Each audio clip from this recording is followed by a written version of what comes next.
ये घटना 1990 की एक सत्य घटना है, जब आसाम से दो सहेलियां रेलवे में भर्ती हेतु गुजरात के लिए रवाना हुई।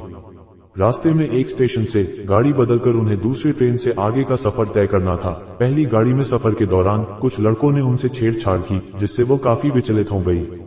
जिस स्टेशन से उन्हें ट्रेन बदलना था, उस स्टेशन के आते ही दोनों सहेलियां इस ट्रेन से उतर गई।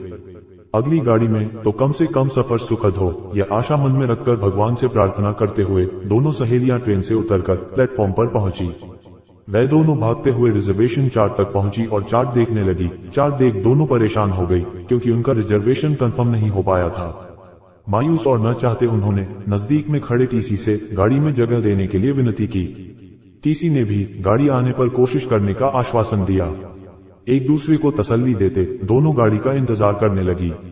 आखिरकार गाड़ी आ ही गई और दोनों जैसे तैसे कर गाड़ी में एक जगह बैठ गई। अब सामने देखा तो क्या, सामने दो पुरुष बैठे थे। पिछले सफर में हुई बदसलूकी कैसे भूल जाती, अभी कुछ ही घंटों पहले की तो बात थी। लेकिन अब वहां बैठने के अलावा और कोई चारा भी नहीं था, क्योंकि उस डिब्बे में कोई और जगह खाली भी नहीं थी। गाड़ी निकल चुकी थी और दोनों की निगाहें टीसी को ढूंढ रही थी, शायद कोई दूसरी जगह मिल जाए। कुछ समय बाद गर्दी को काटते हुए टीसी वहां पहुंच गया और कहने लगा, कहीं जगह नहीं और इस सीट का भी रिजर्वेशन अगले स्टेशन से हो चुका है, कृपया आप अगले स्टेशन पर दूसरी जगह देख लीजिए। ये सुनते ही दोनों के पैरों तले जैसे जमीन ही खिसक गई, क्योंकि रात का सफर जो था, गाड़ी तेजी से आगे बढ़ती जा रही थी।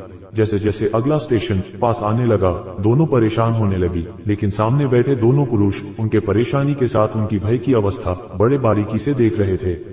जैसे अगला स्टेशन आया, दोनों पुरुष उठ खड़े हो गए और चल दिए। अब दोनों लड़कियों ने उनकी जगह पकड़ ली और गाड़ी निकल पड़ी। कुछ क्षणों बाद वो नौजवान वापस आए और कुछ कहे बिना नीचे सो गए। दोनों सहेलियां ये देख अचंभित हो गई और डर भी रही थी। जिस प्रकार सुबह के सफर में हुआ, उसे याद कर डरते डरते सो गई। सुबह चाय वाले की आवाज सुन उनकी नींद खुली तो दोनों ने उन पुरुषों को धन्यवाद कहा जो अपना सीट छोड़कर नीचे जमीन पर सो गए थे। तो उनमें से एक पुरुष ने कहा, बहन जी, गुजरात में कोई मदद चाहिए तो जरूर बताना। अब दोनों सहेलियों का उनके बारे में मत बदल चुका था। खुद को बिना रोके एक लड़की ने अपनी बुक निकाली और उनसे अपना नाम और संपर्क लिखने को कहा। दोनों ने अपना नाम और पता बुक में लिखा और हमारा स्टेशन आ गया है, ऐसा कह दोनों उतरकर गर्दी में कहीं गुम हो गए। दोनों सहेलियों ने उस बुक में लिखे नाम पढ़े। वो नाम थे नरेंद्र मोदी और शंकर सिंह वाघेला। वो लेखिका फिलहाल general manager of the centre for railway information system Indian railway new Delhi में कार्यरत है।